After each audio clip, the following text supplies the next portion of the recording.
Mark Anthony, the psychic lawyer, also known as the psychic explorer, is a fourth generation psychic medium who communicates with spirits. He's also Oxford educated, licensed to practice law in Florida, Washington, D.C., and before the United States Supreme Court. Mark is also known as the psychic explorer due to his extensive background in science, quantum physics, survival of consciousness and near-death experiences, history, archaeology, philosophy, and theology. Mark, thank you for joining us. You are a busy, busy guy. We're so glad you're here today. Welcome. Oh, thank you so much. I really appreciate you having me on the Shift Network. I've been looking forward to this. I have too, and we've got so much to talk about. So let's go ahead and jump right in and start with a definition of terms. So when you use the word consciousness, what do you specifically mean by that? Consciousness is the energy that makes us alive and makes us who we are. Now, the term consciousness is used by philosophers, scientists, psychotherapists, but the term that I like to use is either the soul or the spirit, which is used by people of faith. But the thing is, we're talking about the eternal energy that is who we are. And the thing about consciousness is that it is only hosted by the brain. It is not created by the brain. So consciousness pre-exists our body, comes into our body, and when we physically die, it leaves the body. Okay. All right. So in your research, you've done a lot of research. Have you discovered whether medical science can actually explain how consciousness is created? Well, that's the big question. Neurobiology is the realm of medical science that studies the brain.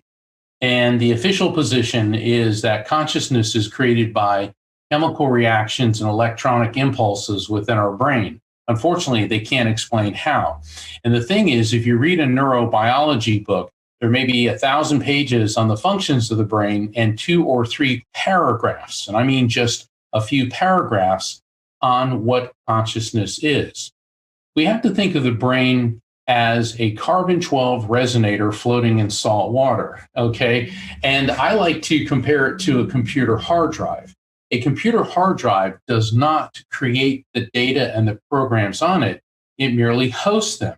So it's the same thing with the consciousness. Consciousness is non-localized. In other words, it pre-exists the body because we are immortal living beings, immortal living spirits. And our consciousness soul comes into the brain/hard drive. And when the hard drive crashes, the body dies, then the consciousness moves on. And we know from the realm of quantum physics that energy is neither created nor destroyed, only transferred from one form to another. So when we physically die, our consciousness gets uploaded to, well, Microsoft Cloud or the other side, depending on how you want to look at it. Okay, so as I mentioned when I was introducing you, you are a fourth generation psychic medium. How did you go from just being naturally psychic, it's passed down through the family, just an everyday occurrence in your family, to being so interested in the science of consciousness? Well, I have literally written books about this. Both of my parents were psychic mediums, but they did not do it professionally. My dad was a Navy SEAL and a NASA engineer. So science has been part of my life from day one. My mother was a commercial illustrator and a fashion designer, fashion model. And so we were the typical American family living next door, sort of. But from a very young age, I saw a connection between eternity and science. I also had a near-death experience when I was 4 years old, and I went into the light. What had happened was I went into cardiopulmonary failure, and I was in an ambulance, and all of a sudden I shot through the roof of the ambulance, and I'm looking down and I'm seeing it speeding off. And then I'm in this beautiful white light with these beings that They look like the outline of a person, but they were translucent and they glowed from the inside out. The best way I could describe it is they kind of look like an Academy Award, like an Oscar, except instead of being gold, they glowed, and they were very sweet and very kind. And they told me not to worry and that everything would be fine. And then a message came to me from deeper into this bright light that said, "Eternal light, eternal life." And that has really stuck with me my entire life. And so, yes, I certainly believe in God in the afterlife. I mean, it's difficult to do what I do as a medium and certainly after an experience like that.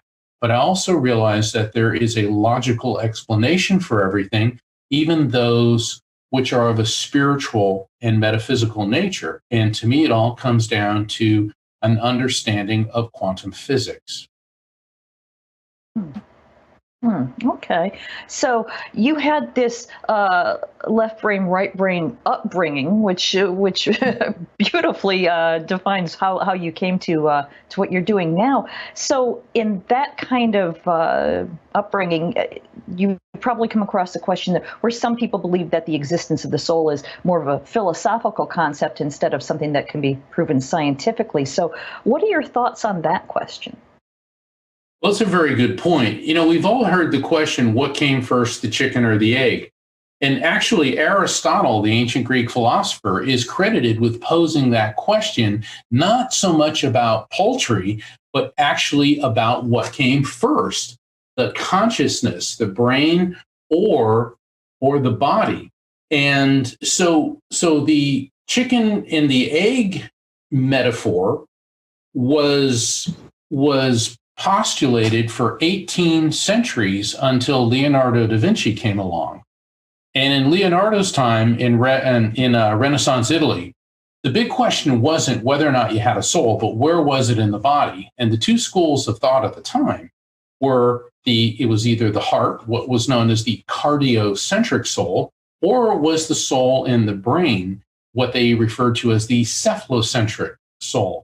Well, Leonardo wasn't content to just sit around sipping wine in Italian piazzas and debating it philosophically. He started dissecting bodies, which in Renaissance Italy was banned by the church, and he lived, in Florence and Milan and all throughout Italy. I mean, he was facing the death penalty for doing this. But he was Leonardo da Vinci, and he sort of maneuvered around society.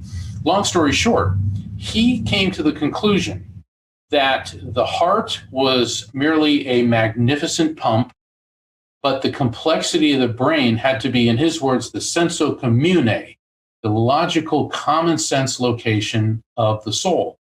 5 centuries after Leonardo, we now agree with him. The most powerful source of electricity in the body is the heart, but essentially it's a pump, yet the most complex electronic activity in the body is in the cerebral cortex, ergo, the home of the soul. Interesting. So I'm wondering then, sort of off topic here, you mentioned that when you were a child, you had a cardiac event. Do you connect these two together at all? The fact that that's where the energy comes from the heart?